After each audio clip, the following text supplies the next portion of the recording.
Hello and welcome back to All Things Money. I'm your host, David Blain. During the last segment, we were talking about what I call the big four indicators for determining recessions, and they're industrial production, real income, employment, and real retail sales. And these four are all in uptrends. Retail sales has had a little bit of a rollover, but things look pretty good going forward. So we're not looking at an imminent recession. If you look at these factors and kind of in aggregate, you see a nice, smooth upward trend to these indicators. So, although some people feel like we may be heading back towards another recession, I have no prediction. My crystal ball is a little bit fuzzy, but I do look at the data, and the data is not showing that at all. In fact, I want to spend this last segment today just kind of talking a little bit about the markets and what's happening in stock and bond markets around the world. So we see that the global markets continue to climb this wall of worry. I'd say the majority of the news out there is negative, but yet we had a brief dislocation back in April and May, but the markets this year, especially in the U.S., have trended higher. And we see now even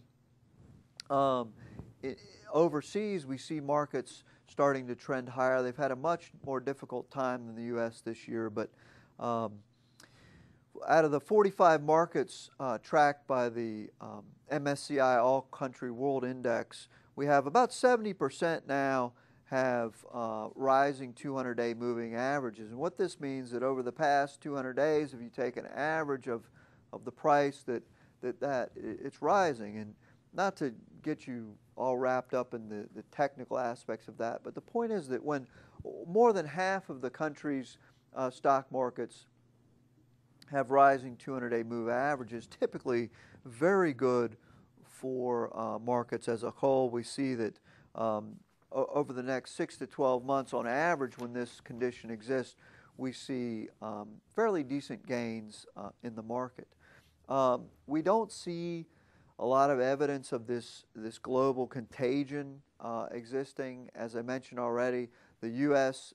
indexes have been very strong. The European markets, actually since the June 3rd low, have accounted for the majority of the top performance. So we see a lot of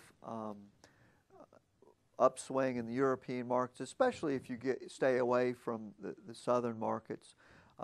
We see the past couple of years this risk-on, risk-off trade where whole baskets of risky assets move in tandem together up, or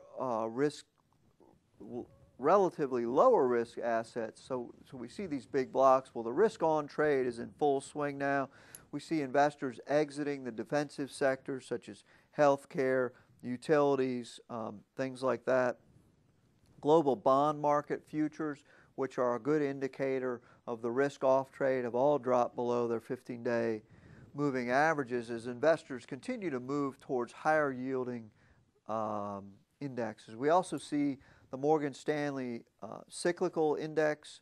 It's a cyclical to consumer index. It measures this risk-on, risk-off trade, and we see that by the behavior of that, investors are anticipating economic growth in the second half of the year. We see firming of oil as well as commodity prices going into the second half of the year.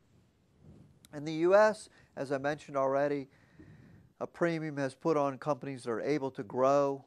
The U.S. has been a leader since the Great Recession, and it continues to exhibit that.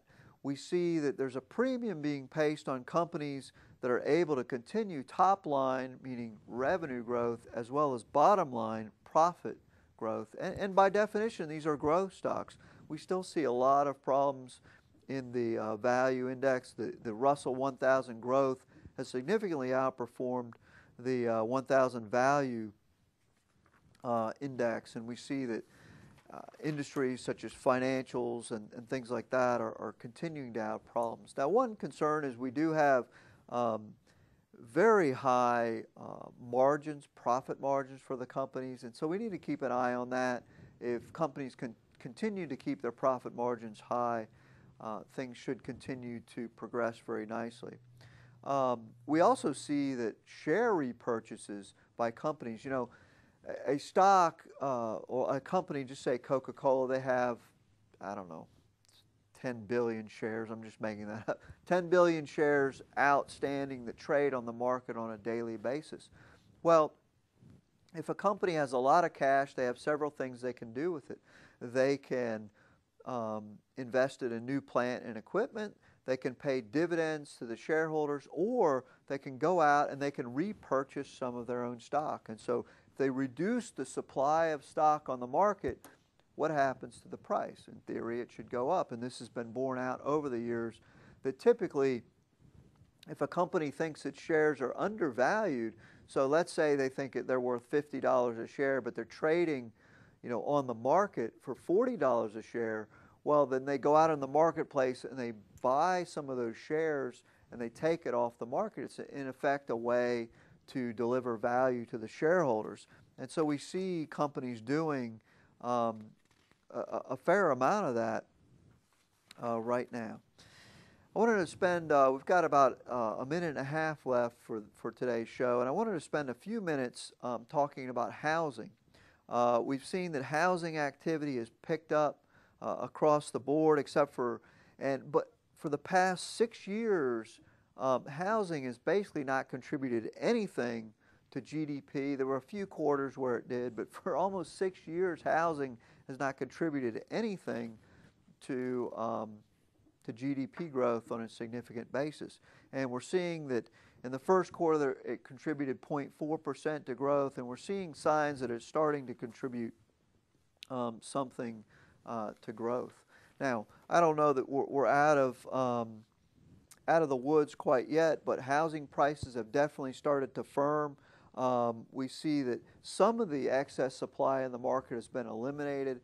Anecdotally, we see in some neighborhoods and some communities where there's bidding wars back again for homes. And so if this supply continues to lag behind the demand, we'll continue to see home prices rising. The last factor is the rent.